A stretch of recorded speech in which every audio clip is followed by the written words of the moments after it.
मावशी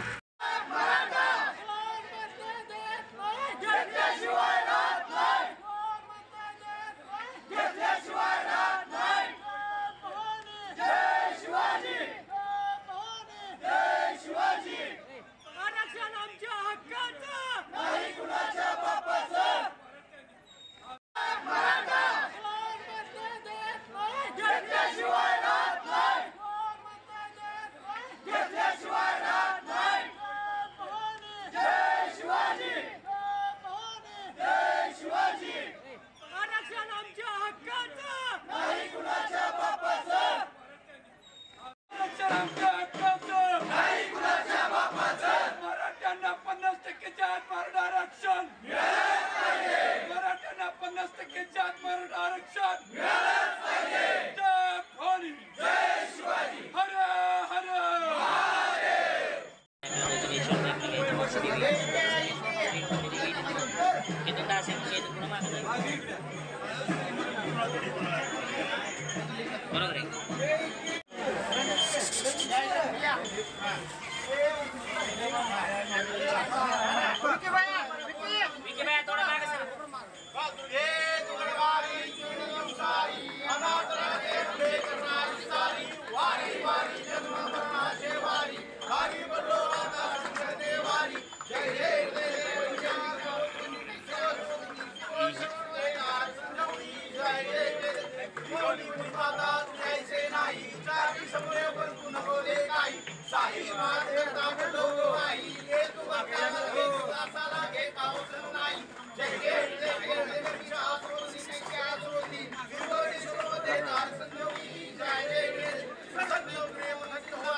छत्रपती शिवाजी महाराज की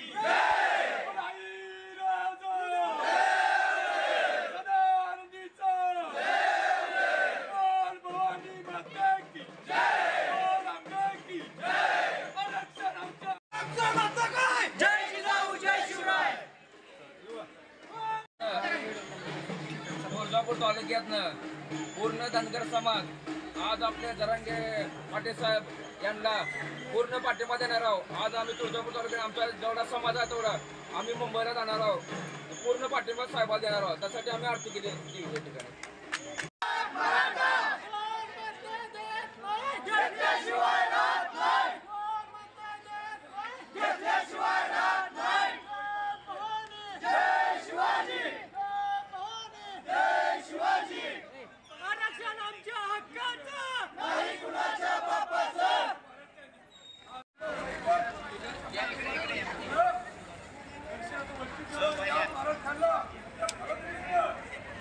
मागणी केलं की सरकार आता मोर्चे संपले, आंदोलन संपली, आता एकच आंदोलन राहिले मुंबईचं।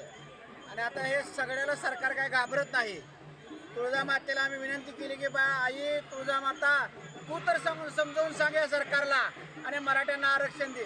ह्याच्यासाठी आम्ही या तुळजा भवानी मातेच्या दरबारात आलो आहे। विठ्ठलाच्या चरणी माता टिकून तुम्ही आईला साकडे घातले, आता पुढचा मार्ग कसा असणार? आता इथून पुढचा मार्ग आम्ही परळी वैजनाथला जाणार आहे, तिथून औंढा नागनाथ, तिथून महासाहेब जिजाऊ, परत कृष्णेश्वर आणि त्र्यंबकेश्वर असं राज्यभर आम्ही सगळ्या देवदेवतांना जाणार आहे। चलो ओके दाडू आणि येणाऱ्या काळात मुख्यमंत्र्यांना 100% पंढरपूर येऊन देणार जर आरक्षण नाही दिलं। पण आम्ही नुसतं येऊ देणार नाही म्हणत नाही, आम्ही येऊच देत नाही। मराठ्यांची ही महाराष्ट्रातली दहशत सगळ्या भारताला माहीत आहे। तर आम्ही ठरवलं एकदा येऊ देत नाही तर कुणी मायचा लाल कुणी येऊ द्या, आम्ही त्याला येऊ देणार नाही। पण 27 तारखेच्या आंदोलनाचं कशा प्रकारे नियोजन? 27 तारखेच्या आंदोलनात आम्ही सहभागी होणार आहे। आमचं 28ला आंदोलन संपणार आहे। आम्ही 28ला सर्वजण मुंबईला जाणार। जरांगे पाटील तर माझ्यासोबतच मराठा समाज बरोबर आहे। जरांगे पाटील तिकडून येणार, आता पंढरपूरला आम्ही डायरेक्ट आंतरवडले जाण्यापेक्षा आम्ही डायरेक्ट मुंबईला जाणार आहे। बरोबर हा। मराठा आरक्षणाची चळवळ परत एकदा रामभाऊ गायकवाड आमचे मराठा क्रांती मोर्चाचे राज्य समन्वयक पंढरपूर ज्यांनी 2018 मराठा आरक्षणासाठी त्यावेळेचे मुख्यमंत्री देवेंद्रजी फडणवीस यांना पांडुरंगाच्या दर्शनापासून त्याला वंचित ठेवलं होतं. का तर मराठा समाजावर आमचे अन्याय होत आहे, हे अन्याय कधी संपणार, हा अन्याय कधी थांबणार याचा विचार मनामध्ये ठेवून या आपल्या रामभाऊ गायकवाड यांनी पंढरपूर या ठिकाणी देवेंद्र फडणवीस यांना दर्शनासाठी वंचित ठेवलं होतं. तर त्याचा राग मनामध्ये ठेवून रामभाऊ गायकवाड यांनी तब्बल 6 महिने जेलमध्ये ठेवलं. आज त्याच रामभाऊ गायकवाडच्या माध्यमातून संपूर्ण महाराष्ट्र फिरून तीर्थक्षेत्र या ठिकाणी जाऊन मराठा आरक्षण जनजागृती करून मनोजदादा जरांगे पाटील यांच्या माध्यमातून त्यांच्या नेतृत्वामध्ये आज आपण मुंबई या ठिकाणी जात आहोत. यासाठी रामभाऊ गायकवाड जागोजागी जाऊन दर्शन घेऊन जनजागृती करून आई भावनेचा त्याने आशीर्वाद या ठिकाणी घेतात. सर्वप्रथम त्याच पांडुरंगाचा ज्या पांडुरंगाचं दर्शनासाठी वंचित ठेवलं देवेंद्र फडणवीसला, त्याच पांडुरंगाचं दर्शन घेऊन आई भावनेचा आशीर्वाद घेऊन आपल्या रामभाऊ गायकवाड या ठिकाणाहून मुंबईकडे म्हणजे मुंबई जाता न जाता सर्व देवस्थान करत मुंबईला प्रस्थान करत आहेत.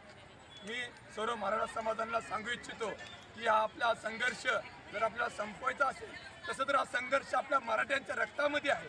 हा संघर्ष कधी संपणार नाही. छत्रपती शिवाजी महाराज त्यांच्या आधीच्या काळापासून हे संघर्ष आजतागत आपण करत आहोत. आज जातीसाठी करतो, त्याच्या आधी आपण देव देश धर्मासाठी आपला संघर्ष केला आहे. आणि शेवटची वेळ आहे, हे आता नाही तर परत नाही. आरक्षण आपल्याला समाजाला 50% आतमध्ये टिकणार आणि ओबीसी मधूनच आरक्षण आपल्याला या ठिकाणी घ्यायचे. एवढंच आज आपल्या ठिकाणी आपल्या माध्यमातून सांगतो. थांबतो. जय शिवराय. तुळजापूर तालुक्यातून किती म्हणजे गाड्या जाणार आहेत? मराठ्यांचा गाड्या मराठ्यांचं गणित हे कुणीच करू शकत नाही. ठरलं तर तुळजापूर तालुक्यातून लाखोची संख्या जाईल, तसं तर हजारोची जाईल.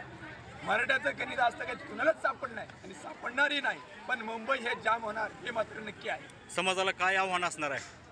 समाजाला माझं एकच आव्हान आहे की आपण जास्तीत जास्त संख्येनं आपला घरातला मानाचा गणपती घेऊन आपण आज सगळ्यात आपले गणपती आपल्या मराठवाड्यातील असतील गणपती आपण विहिरीमध्ये तळ्यामध्ये आपण विसर्जन केलं, पण आपल्या मराठवाड्यातील मानाचे गणपती आपण मुंबईच्या समुद्रामध्ये विसर्जन करण्यासाठी घेऊन जाऊ आणि येताना आपण मराठ्याचं टिकणारं आरक्षण घेऊन येऊ. यासाठी सर्व समाजाने मुंबईला या ठिकाणी यावं एवढीच आपली विनंती आहे. ओके.